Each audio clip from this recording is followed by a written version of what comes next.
भारत का नाम सुनते ही कई लोग होंगे जिनके दिमाग में एक सुंदर सी इमेज प्ले करने लगती होगी, क्योंकि वाकई हमारा देश काफी खूबसूरत है। लेकिन इन्हीं खूबसूरत जगहों में कुछ जगहें इतनी डरावनी है, सिर्फ उनका नाम सुनते ही कईयों की पसीने छूट जाते हैं। जी हाँ, आप और हम फिर से बात करेंगे भारत की भूता जगहों के बारे में। लेकिन आप लोगों से एक रिक्वेस्ट है, अगर आपने इस सीरीज का पहला पार्ट नहीं देखा है तो प्लीज आई बटन पर क्लिक करके या डिस्क्रिप्शन में दिए गए लिंक से आप देख सकते हैं। यह उसका दूसरा पार्ट है।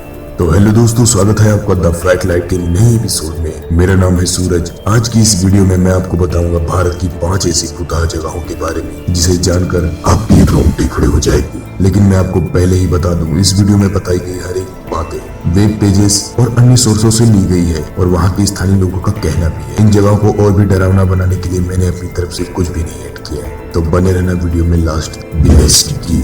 तो मेरे प्यारे भाई और बहनों, बिना देर किए शुरू करते हैं आज का ये वीडियो। मुंबई सपनों का शहर। यहाँ रात भी दिन की तरह होता है, लोग आते जाते रहते हैं। यहाँ के रास्ते बहुत ही कम सुनसान रहते हैं, लेकिन सुनसान राहों पर भूत होना ये तो आपने हर बार सुना होगा।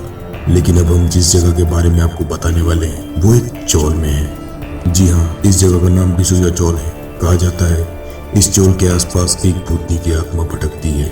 यह भूतनी करीब 25 साल पहले इसी चौल में रहती थी। एक रात कुएं से पानी लेने के लिए जब आई तो गलती से कुएं में गिर गई और कुएं में डूबकर उसकी मौत हो गई। अब इस कुएं को बंद कर दिया गया है, तब भी इसकी आत्मा यूं ही चौल में घूमती दिख जाती है। ऐसा माना जाता है अक्सर रात में कई लोगों ने इस प्रेत आत्मा को देखा है, लेकिन इस आत्मा को लोग अच्छी आत्मा के तौर पर देखते हैं। लेकिन आज भी इस कुएं के आसपास जाने से लोग कतराते हैं। हमारी आज की लिस्ट में अगली जो जगह आती है उसे टनल नंबर 33 या बड़ोक सुरंग भी कहा जाता है। वो क्यों, आपको कुछ देर में पता चल ही जाएगा। इस टनल का इतिहास कुछ इस प्रकार है कि ब्रिटिश काल में कर्नल बड़ोक नाम का एक ब्रिटिश इंजीनियर था, जिसे इस टनल को बनाने की जिम्मेदारी दी गई थी। उस समय पहाड़ों को काटने के लिए बड़े बड़े शीशों और एसिटिलीन गैस का इस्तेमाल किया जाता था। कर्नल ने सबसे पहले पहाड़ का निरीक्षण किया और 2 छोरों पर मार्क लगाए और मजदूरों को दोनों छोर से सुरंग खोदने का निर्देश दिया। उनका अनुमान था कि खुदाई करते करते दोनों सुरंग बीच में आकर मिल जाएंगी, लेकिन ऐसा नहीं हुआ। कर्नल के काम में थोड़ी सी गलती हो गई, और वैसे भी सुरंग खोदते वक्त ऐसी गलतियां आम बात है। लेकिन ब्रिटिश सरकार को यह ठीक नहीं लगा। सरकार ने पैसे की बर्बादी करने का कर्नल पर 1 रुपये का जुर्माना लगाया। आपको ये लग रहा होगा कि सिर्फ 1 रुपया, ये बात 1900 की पहले की है। उस समय 1 रुपया क्या था, आप अंदाजा लगा ही सकते हैं। इंजीनियर इस बात से काफी डिप्रेशन में चले गए और मजदूर भी उन्हें काफी उल्टा सीधा सुना रहे थे, क्योंकि उनकी मेहनत बर्बाद हो गई थी। इसी के चलते कर्नल ने खुद को गोली मार ली। फिर सरकार ने इस टनल के पास ही इनके शव को दफना दिया और इस टनल का काम फिर से चालू कर दिया। 1900 से 1903 में यह पूरी टनल बन के तैयार हो गई। इस टनल का नाम उस ब्रिटिश कर्नल के नाम पर बड़ोक टनल नाम रख दिया गया। टनल काफी समय तक भारत की दूसरी सबसे लंबी टनल थी और यह पूरी दुनिया की सबसे सीधी टनल है। स्थानीय लोगों का मानना है इस टनल में आज भी उस इंजीनियर की आत्मा घूमती है। यही कारण है कि रात के वक्त इस टनल के आसपास कोई नहीं भटकता। हालांकि वास्तव में यह टनल काफी डरावनी है, क्योंकि पहाड़ का पानी टनल के अंदर टपकता है, जिससे यह मंजर काफी डरावना हो जाता है। लेकिन जब टनल में से खौफनाक आवाजें आती हैं तो अच्छे अच्छे के पसीने छूट जाते हैं। कोई भी वहां जाकर ये आवाजें सुन सकता है, और आप भी। हमारी आज की लिस्ट में अगला जिस जगह का नाम आता है उसे लोथियन कब्रिस्तान कहते हैं, जो दिल्ली में कश्मीरी गेट से 5 मिनट की दूरी पर स्थित है। सन 1857 की क्रांति में अंग्रेजों की करारी हार हुई थी। इसमें कई अंग्रेज मारे गए थे, जिन्हें यहाँ दफना दिया गया। जनरल निकोलस नामक एक अंग्रेज अफसर उस समय अंग्रेज सेनानायकों में से एक था। उस अंग्रेज अफसर को एक भारतीय लड़की से प्यार हो गया था। जब उस अंग्रेज अफसर ने उस लड़की को प्यार का इजहार किया तो उस लड़की ने साफ ठुकरा दिया, क्योंकि वो शादीशुदा थी और उसको उस अंग्रेज में कोई इंटरेस्ट नहीं था। वो अंग्रेज अफसर प्यार में पागल हो गया और उसने सूझबूझ खोकर अपने आप को गोली मारकर आत्महत्या कर ली। उस अंग्रेज अफसर को इसी कब्रिस्तान में दफन कर दिया गया था। ऐसा कहा जाता है हर रात को घोड़े पर उसकी सरकटी आत्मा अपने सर को हाथ में लिए हुए इस कब्रिस्तान में घूमती थी। तब से रात में कब्रिस्तान से कोई नहीं गुजरता, लेकिन अब यहाँ कुछ लोग झोपड़ी बनाकर रहने लगे हैं। मुंबई में स्थित शनिवार वाड़ा खुद में कई रहस्य दबाए हुए है। 27 फरवरी 1823 में शनिवार वाड़ा किले में आग लग गई और 7 दिनों तक इस आग पर काबू नहीं पाया जा सका। इस आग में किले का अधिकांश हिस्सा जल गया। आज भी इसके अवशेष हैं।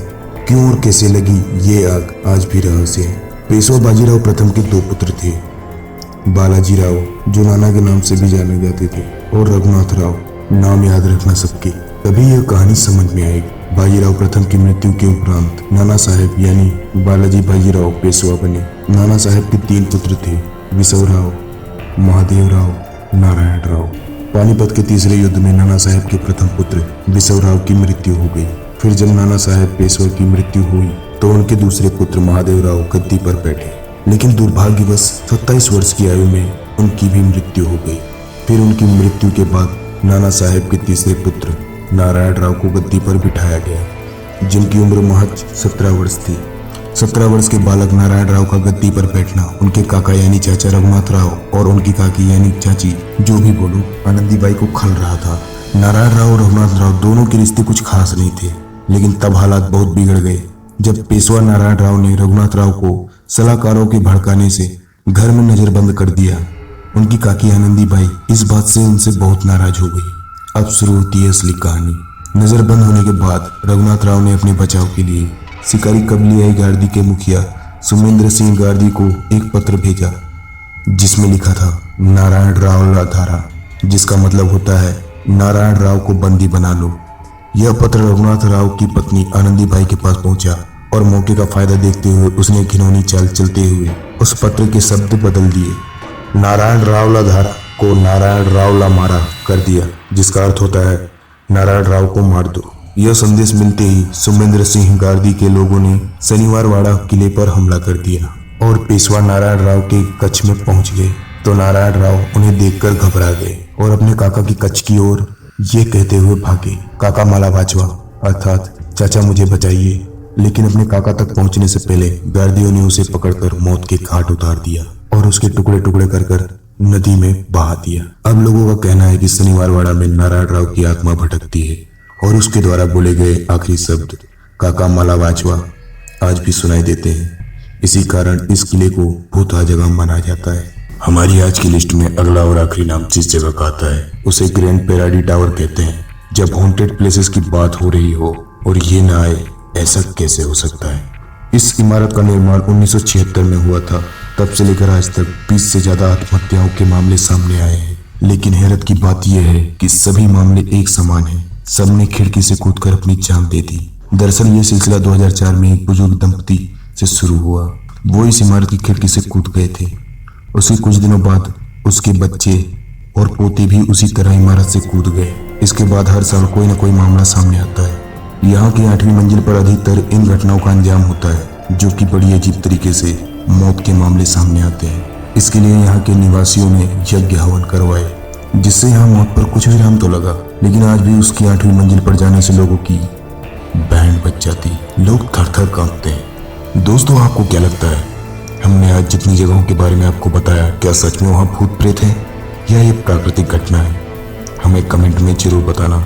वीडियो अगर अच्छी लगी हो तो लाइक कर देना, हो सके तो इस वीडियो को शेयर करना। वीडियो पे भरपूर प्यार देना ताकि मैं इसी तरह वीडियोस बनाता रहूं। हमें इतना समय देने के लिए आपका बहुत बहुत धन्यवाद। मैं मिलता हूं इस चैनल की अगली वीडियो में। टेक केयर, जय हिंद। हाँ, कैसी थी आज की वीडियो कमेंट में जरूर बताना। कुछ नया ट्राई किया था।